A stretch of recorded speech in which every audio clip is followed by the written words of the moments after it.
স্থাপনা ভেঙে বা বক্তৃতা দিয়ে ফ্যাসিবাদ ঠেকানো যাবে না, দরকার রাজনৈতিক সংস্কৃতির উত্তরণ, এমন মন্তব্য করেছেন গণসংহতি আন্দোলনের প্রধান সমন্বয়কারী জুনায়েদ সাকি। এলএমই সার্টিফাইড বিশ্বসেরা কপারে তৈরি ওয়ালটন কেবলস, যা আপনার স্থাপনাকে রাখবে সব সময় নিরাপদ।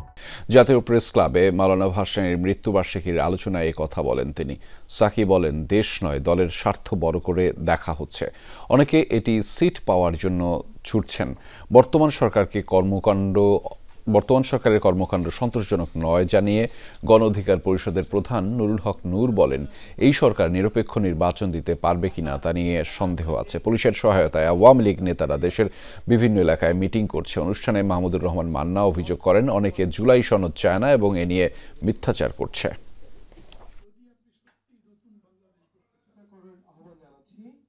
আমরা আগে ন্যায় বিচার হয়নি বলে অভ্যুত্থান হয়েছে।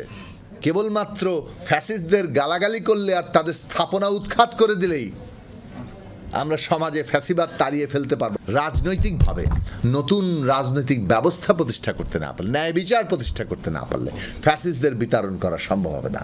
পুলিশের সাথে কার্যত এবং প্রশাসনের সাথে একটা নেগোসিয়েশন করি আওয়ামী লীগের নেতা কর্মীদের নিয়মিত মিটিং হচ্ছে বিভিন্ন জায়গায়।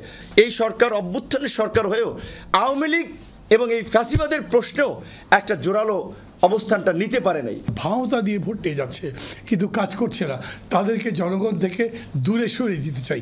তাই তো তা যদি হয় তাহলে আমি এই রকম পজিটিভ প্রোগ্রাম নিয়ে আগামী নির্বাচনে, মানে এখন থেকে ওই জিনিসটা প্রিপেয়ার করি আমরা।